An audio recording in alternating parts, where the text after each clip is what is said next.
Sadhguru Jagi Vasudev is a realized master, mystic, and yogi. He has shown the way for people to attain to their natural joy and to live life with experience from one's own inner nature. His presence is filled with grace and compassion.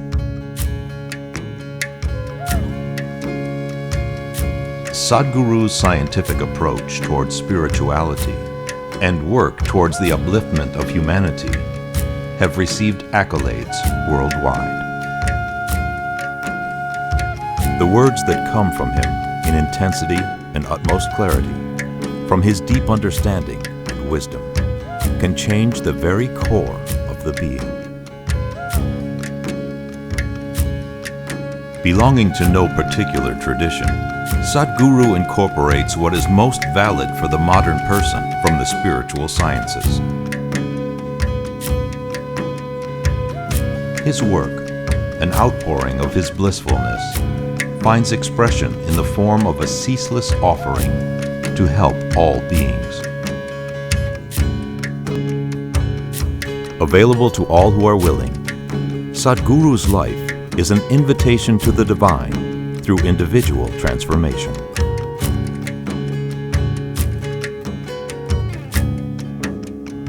Welcome to the silent revolution of self-realization.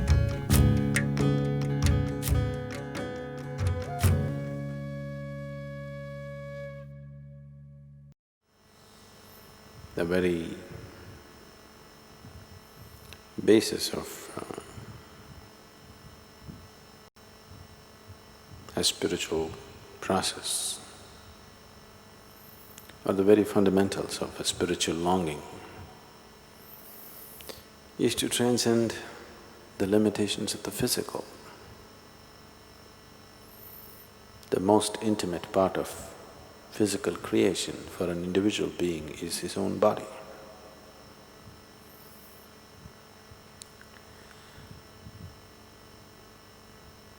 The limitations of the body and the possibilities of the body, to explore the possibilities and to go beyond its limitations. The physical body, which is designed and structured to function by itself without much of your participation. This body is designed in such a way that it functions by itself. You don't have to make the heart beat, you don't have to make the liver do all its complex chemistry, you don't have to breathe. Everything that is needed for the physical process to happen, for your physical existence to manifest itself in a proper way, is happening by itself. So the physical body is a very self-contained, quite a complete instrument as instruments go. It's quite a complete instrument. And if you keep it well, you may go through your whole life without ever having a spiritual longing. It's possible because it's so complete by itself, in its own nature.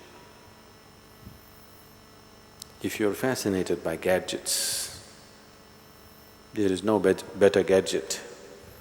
Every little thing you explore in this body is quite incredible. It takes a certain amount of intelligence and awareness for a person to see the limitations of this fantastic gadget that it is. Gadgetry is fine, sophistication of mechanism is fine, but still it doesn't take you anywhere. Just brings out of earth and gets you back to earth. Isn't it enough?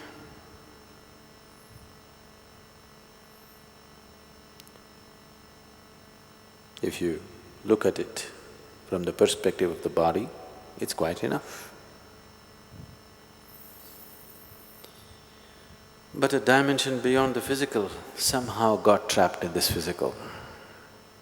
somehow is infused into this physical, without which there is no life. Life is one thing, but the source of life is another thing. In every creature, in every plant, in every seed, in every animal, in every bird and worm, the source of life is functioning.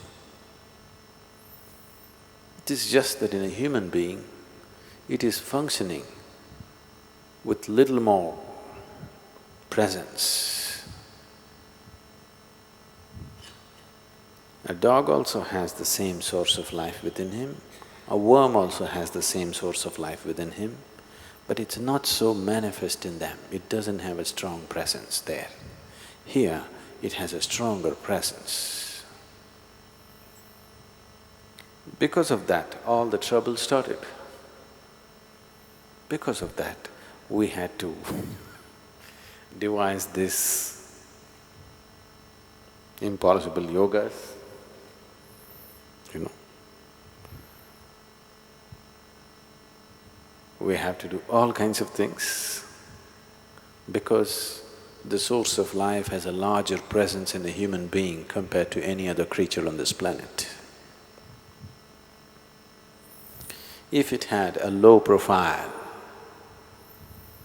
the source of life or the creator or the divine, if it had a low profile presence in you as it is in other creatures, you wouldn't be in this ashram today. Yes. Because he's taken on a little high profile presence. Because of that, suddenly all the simple things or even wonderful things that the physical offers somehow becomes irrelevant. Because the fragrance of that which is the source of creation is such, once you get a whiff of that, the fragrance of the physical doesn't appeal. So, because of this one aspect, a human being is a constant turmoil. A human being is a constant struggle between the physical and that which is beyond the physical. This is the only thing which is setting him apart. This is the only thing which is making him, though he is also physical, in contradiction with the physical, though he also has the compulsiveness of the physical, he has the consciousness of not being physical. So, all of yoga, every kind of spirituality that you can find, I refer to it as yoga because it is all different types of yoga, either done systematically or blindly, but still it is yoga. Any method that you employ to enhance the presence of the non-physical within you, any method you employ to heighten the presence of that which is the source of creation within you is yoga.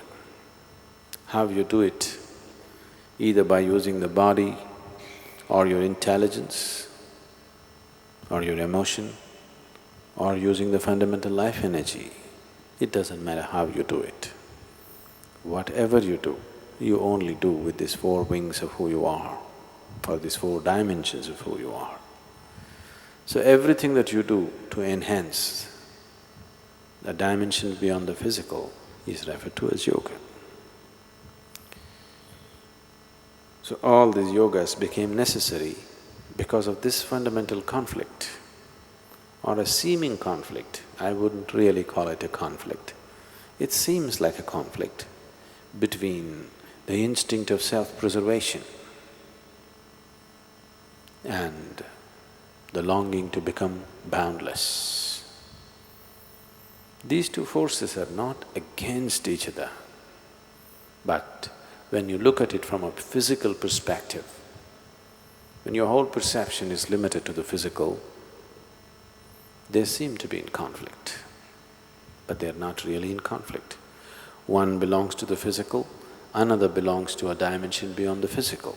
If one has the necessary awareness to separate the two, then there is no conflict. But if one does not have this awareness, if he is identified with the physical, then there seems to be a conflict between these two fundamental forces which make a human being what he is right now.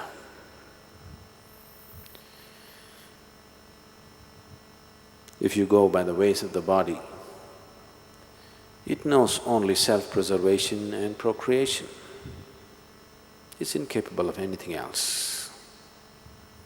These two are the only two aspects of the body.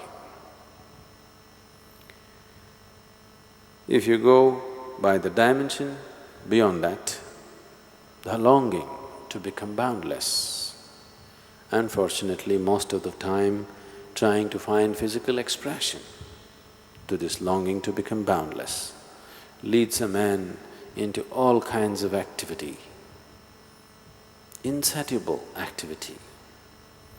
Even if somebody's body is aching, you can't make them sit. Do you see? You went to Himalayas? Your body is aching enough, it says. But no, you must go to the top of the mountain and come, because you want to be little more than who you are all the time. You always want to be little more than who you are. This longing is a never-ending longing. This longing is not seeking for little more, it is seeking for an ultimate expansion.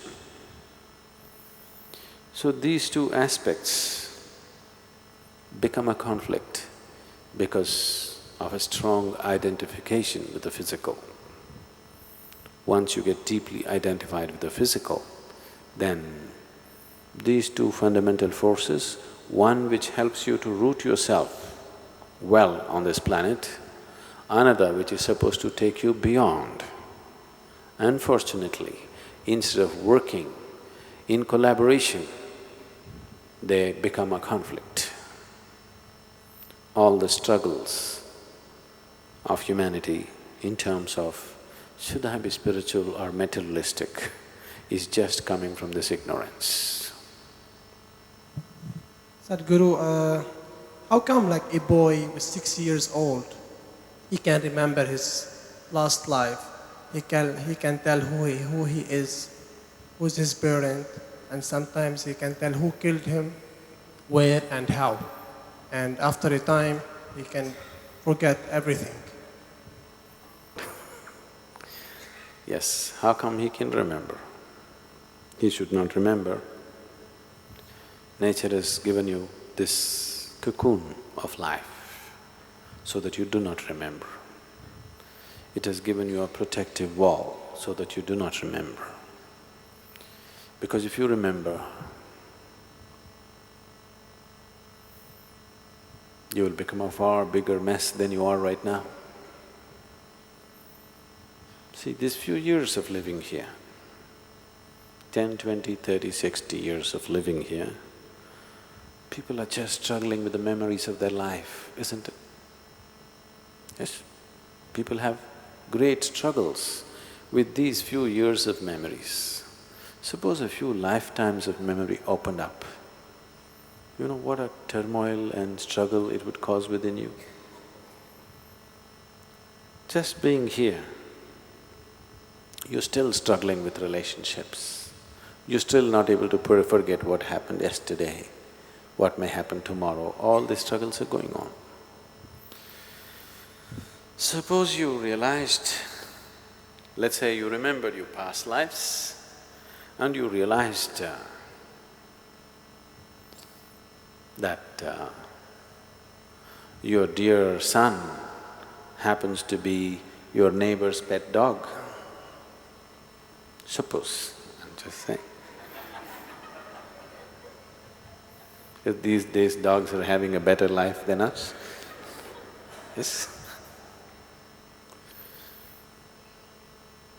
You know what a havoc it would cause in your life and in your neighbor's life and in the dog's life.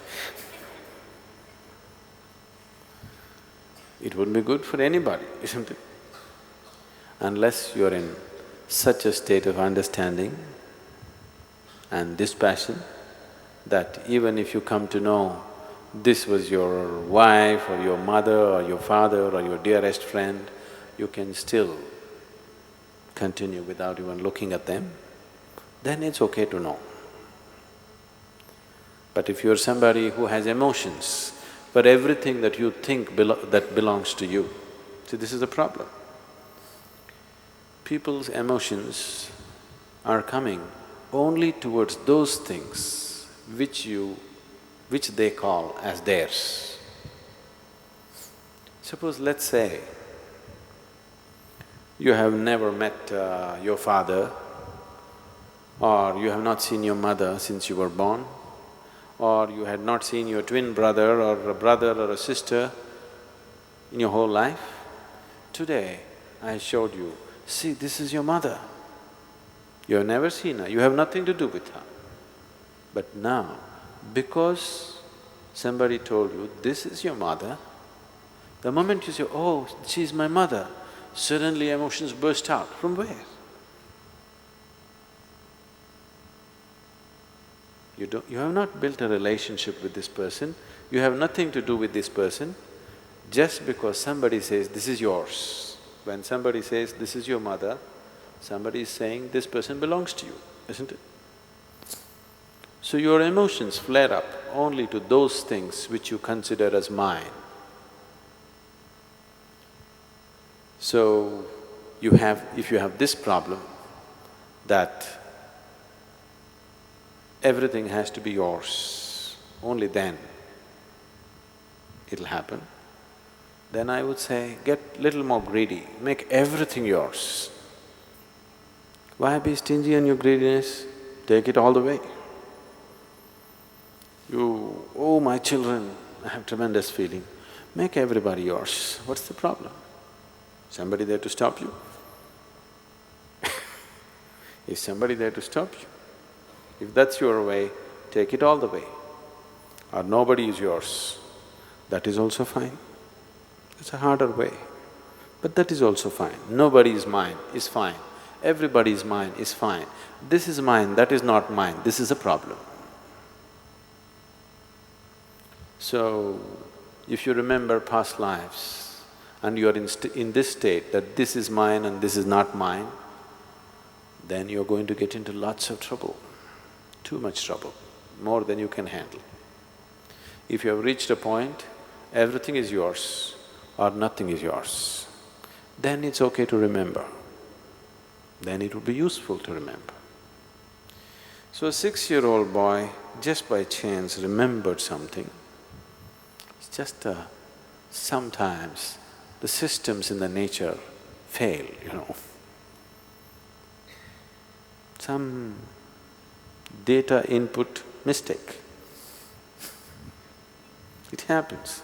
Such a complex structure, sometimes, you know, it happens. Little bit of mistake, the necessary protection was not created in a particular child.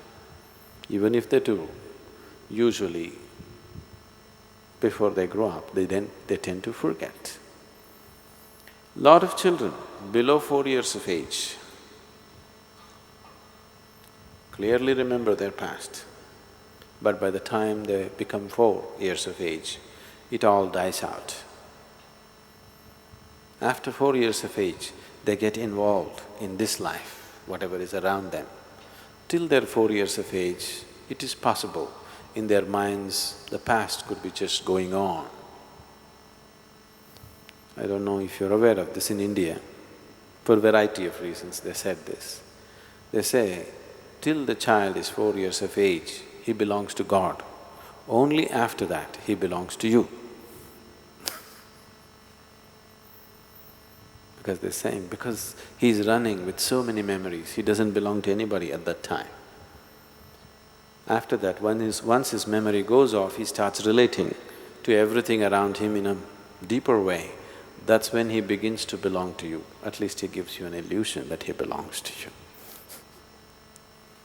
Yes, they'll break it after some time. They do, isn't it? One way or the other they do. So, it could happen, it's happened many times, but generally such people forget after some time that capability or that kind of aberration, I would say, happens only at a certain phase of childhood. After that it dies by itself. Sadhguru, at the beginning today you said that the human is one where the source of creation has a greater presence. Now why does it have to be so? Is it just nature's ploy, existence ploy, a play where we are all just some kind of software programs designed for self-annihilation with some support systems? Why some people have the longing, some people don't? And why some people with longing find the right place or the right avenues to get their longings fulfilled? What is the secret behind all this?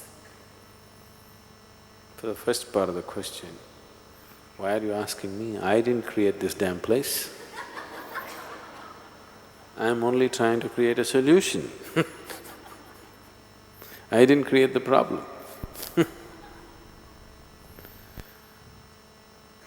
So, is this all apply for people, the spiritual people, to run their business? Do they have some kind of a deal with the Creator that he keeps people in such a turmoil that these people can run their show? Possible.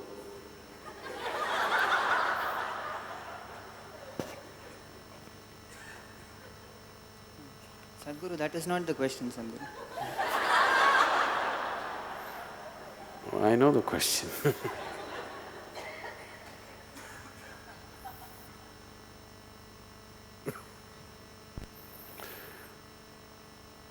It's just that you are asking this with a certain anguish attached to it. So I'm just trying to play it a little bit. You know the cat and the mouse game?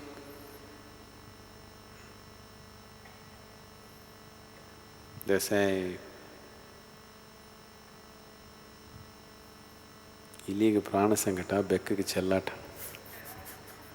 What it means is, for the rat, it's a life and death question. For the cat, it's a game.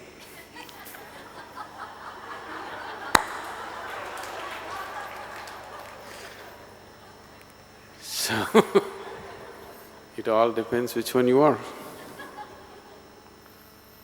So, why this whole thing is made like this? Is it some kind of a conspiracy between the spiritual gurus and the Creator? No. It's all conspiracy from the other side. We are trying to beat the conspiracy. We don't have a deal with the conspirator, but we have made friends with him. Now that we have made friends with him, we can get him to open the door. Or we have found the keys ourselves. Even without his permission, we started opening the door these days. Now why in one person there is a longing, in another there isn't? There is no such thing. In everybody there is a longing. In everybody there is a longing to be little more than what he is right now, isn't it? In everybody there is such a longing, that is a spiritual longing. It's just that most people do not recognize it as such till a certain amount of pain or suffering or old age or the constant threat of death enters their life. Till then, they will not recognize that longing for what it is. They will go on painting all kinds of pictures.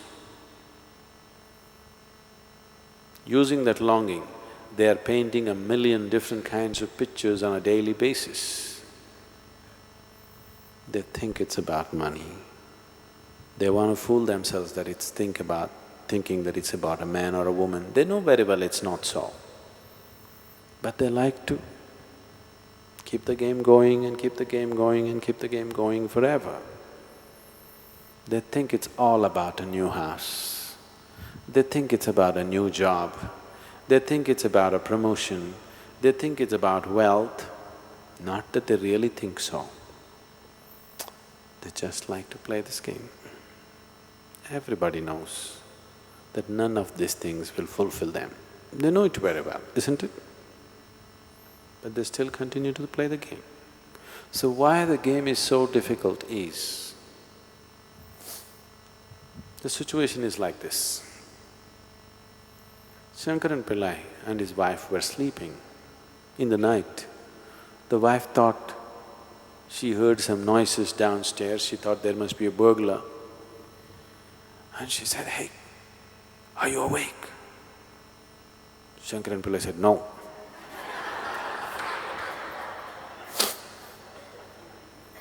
That's why you can't wake them up. You understand? They're really asleep. It's very easy to wake them.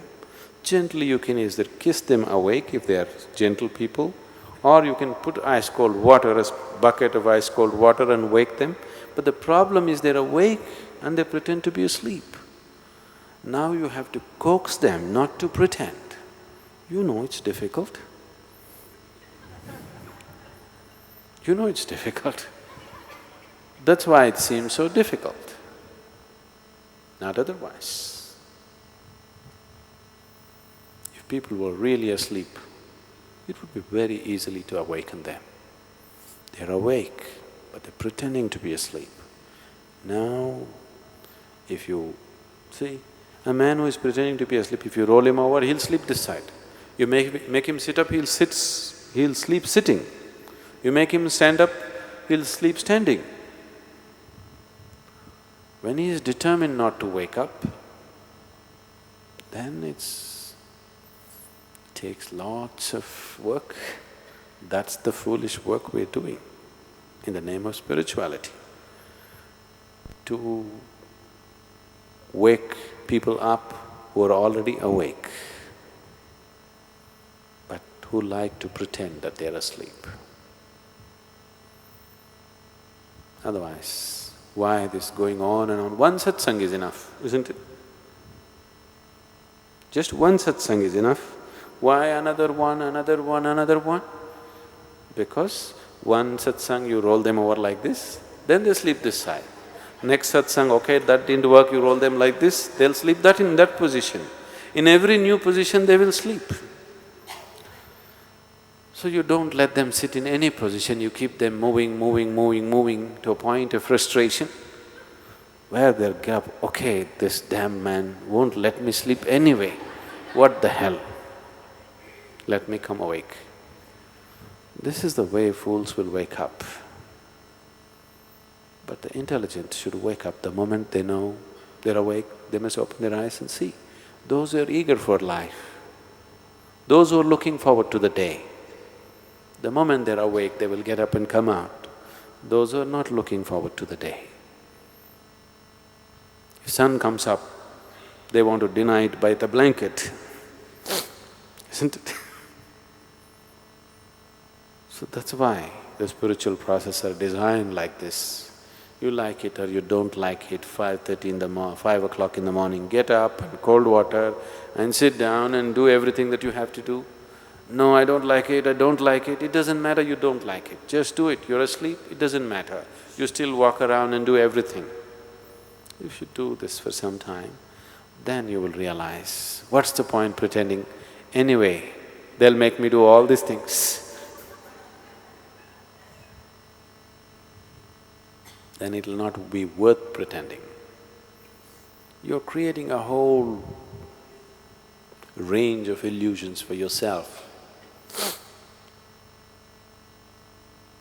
Life should disillusion you somewhere, it will. The sooner it does, it's good. When life doesn't, a guru tries to hasten the process of disillusioning you. Do not understand disillusion as a negative process. Disillusioning means destroying your illusions, isn't it? If you get disillusioned, is it a positive thing or a negative thing? But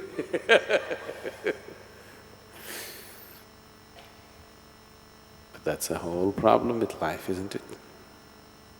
If your dreams break and you come down to reality, that's when you struggle most and suffer most, isn't it so? Yes? Isn't it so? If everything that was an illusion broke and it landed you in reality, you must be joyful. But just the reverse is happening. Because you're awake and asleep. That's the problem. If you were asleep, there was no problem. If you're fully awake, it's absolutely wonderful. You're awake, but you pretend to be asleep. This is a serious problem. Sadhguru, what are your views on homosexuality? Is it karmic? And can there be a redirection of the energy or a practice for those who are struggling with it? I think most of the homosexuals of today are a product of a social situation rather than of any kind of physiological or any other inner need. Mostly, they are a social outcome of a certain attitude. If you go by the ways of the nature, sexuality was implanted in your body fundamentally for the sake of reproduction. We are all here because of that. But if there was no pleasure attached to it, nobody would go for it. Nobody would go for it.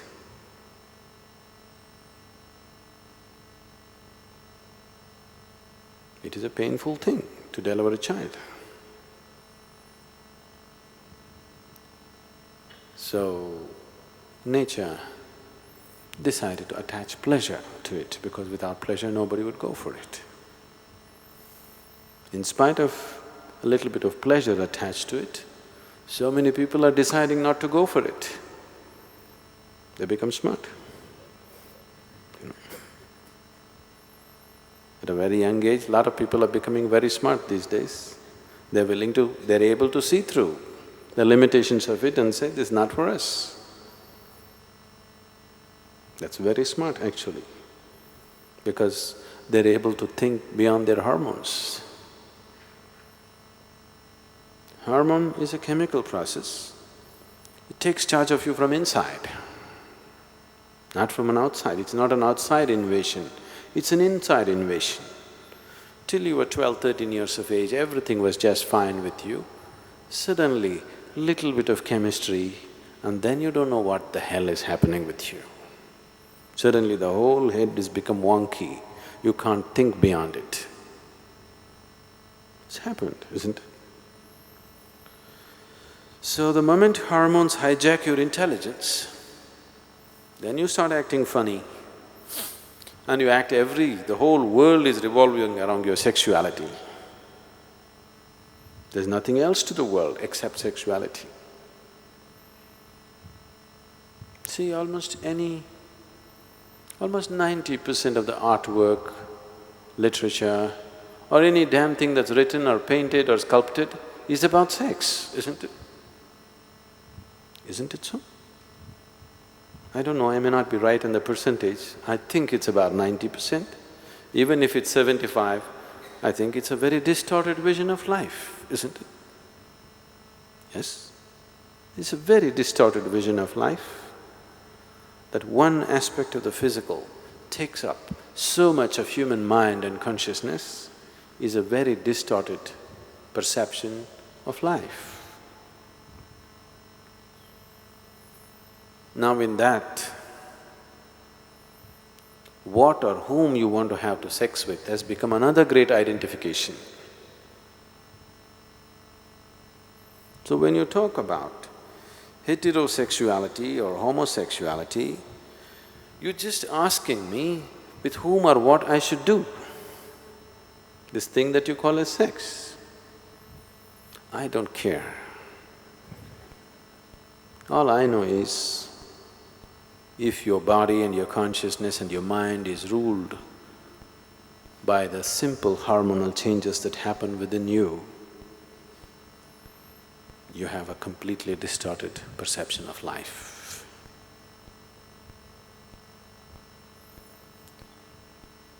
What is there to correct? What is there not to correct? If physiologically some certain needs have changed within a person, he could be helped, but most of it is social. I don't think one thing is better than the other. You being ruled by your sexual identification, either hetero or homo, is about the same thing. You're ruled by a simple aspect within you, which was created for a certain purpose, has become the most dominant factor in you. That itself is a distortion of life. Human beings were given… See, all the other animals, it was fixed for them. Only at certain times they have that awareness, rest of the time they're not even aware of their sexuality. With human beings, nature trusted your intelligence and believed that your intelligence will function beyond your hormones. But I think 90% of the humanity has failed nature, disappointed the Creator, because they have not allowed their intelligence to function beyond their hormones. Their hormones are more dominant than their intelligence. So what kind of sexual identity you take, it doesn't matter. You're identified with a few body parts, that's bad enough. Which body part? Doesn't matter, it's bad enough. If you must identify with body parts, I would say the best body part to be identified with would be brains.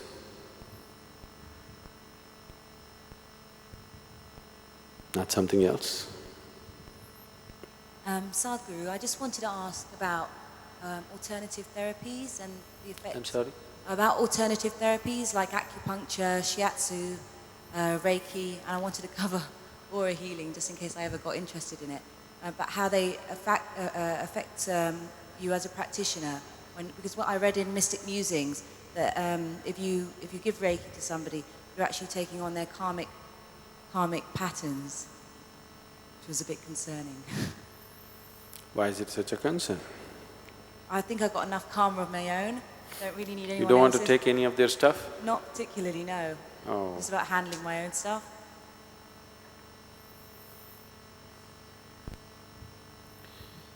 So, alternative therapies. I think we did not really talk about therapies like acupuncture or pressure or any of those things. We were talking about healing systems, energy healers.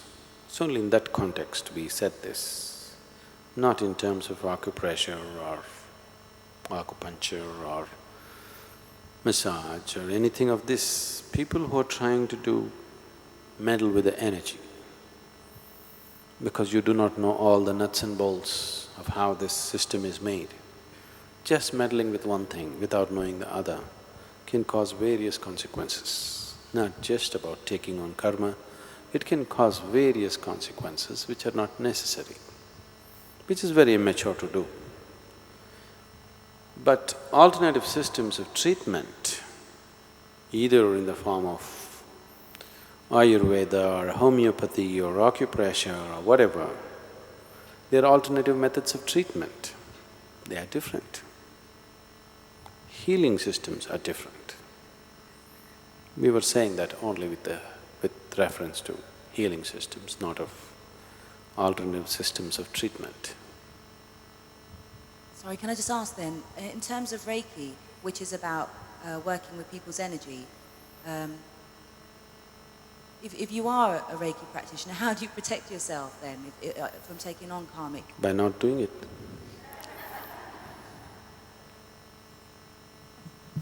Because these are all things that have come out of dropouts from Buddhist monasteries. You meddling with another person's life process without knowing the whole of it is irresponsible. It is like you saw, these days you can see videos of major surgeries happening. So you saw a video like this, you observed everything very carefully. So tomorrow somebody has a problem, you take a shaving razor and decide to do a surgery upon him. I'm telling you, some people may survive this. People have survived such things, isn't it? Many times in battle zones, in nature, when accidents happen, people have performed absolutely crude surgeries upon somebody and they have survived. But that doesn't mean that's the way to do surgery, isn't it? That's not the way to do surgery, isn't it so? It's just that some people might have survived such surgeries. In extraordinary conditions, it was done. So, any kind of meddling with other people's energies is very juvenile. It's coming out of a certain immaturity and a certain egoistic state of wanting to play God, which is not necessary. If it is coming out of compassion, what's your problem? Let everybody's karma come to you as long as he's relieved. What is your problem? That's not it. You want to play God with glass.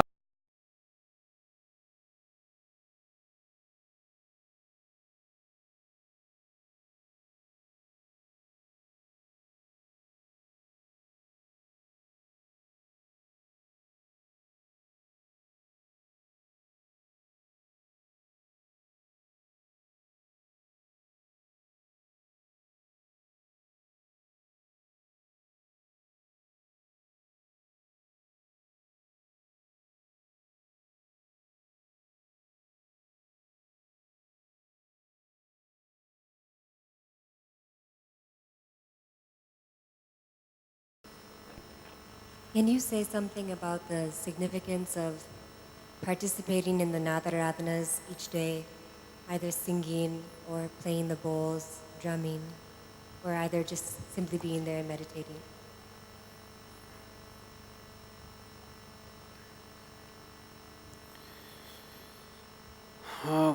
One important reason why we started this process, which we call as Nadaradhana, is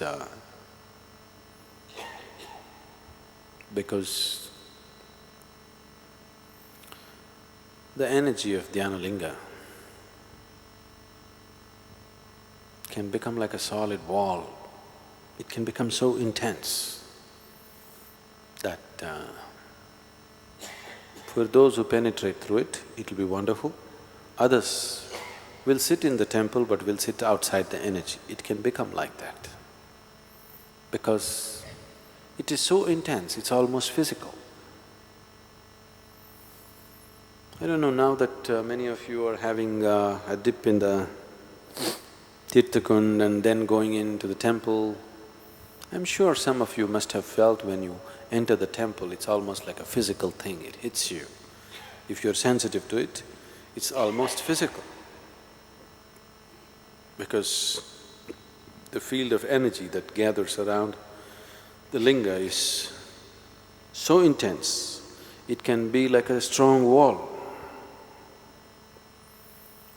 If you penetrate that, you'll be wonderful, otherwise it would be not available for a lot of people simply because of its intensity.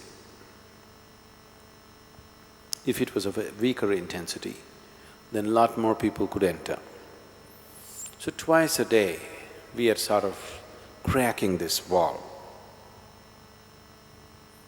by using certain sounds, sometimes melodious sounds, sometimes bad sounds, discordant sometimes very melodious. We are Isha, we are like this. We have people who have no music background of any sorts doing music. That's the miracle of Isha. It's very positive on one level, could be very frustrating on another level. But it's good, it at least disillusions you. And it works. So the sounds that I'm making, melody is only relevant to the people. The melody of the music that they produce is only socially relevant for the people who are sitting there. But as far as the purpose of making the sounds is fulfilled even if they are discordant, because the idea is to disturb something there, which is manifesting itself into something very intense, almost like a solidified presence, so that it becomes little more accessible to all people who enter. Twice a day, we just little shaking it up. You could just do it with a few shouts and you can take kitchen utensils, make noises and do that too, if you do it intensely enough. But we want to use that as an offering also, so that it becomes an offering. Because in a state of offering, a human being is most receptive. Why always, in the Indian way of life, doesn't matter how poor you are, your children have not eaten for 10 days, but if you go to the temple, you must offer something. Not because God wants to eat your banana or coconut. If you don't have bananas or coconuts or whatever, you must at least offer a leaf. The idea is that you go with an intention of offering. You go as an offering. When you go as an offering, you're most receptive to what is available there. So the times of Nadharadhana, because they are a time of an offering, definitely it's the most receptive time for people. For those of you who are unable to experience Dhyanalinga for what it is, if you're struggling with it, the best time for you to be there is definitely Nadharadhana time. One thing is because we are loosening the structure, surrounding structure in a certain way. Another is, it's a time of offering, and that is the most receptive state to be in. You are my perfect mirror, you show me what I'm not. In the endless pit of what once was me, layer and layer you peel off me. The pain it is, but the joy it brings. So thank you for showing me what I'm not, for showing me what I could be. Thank you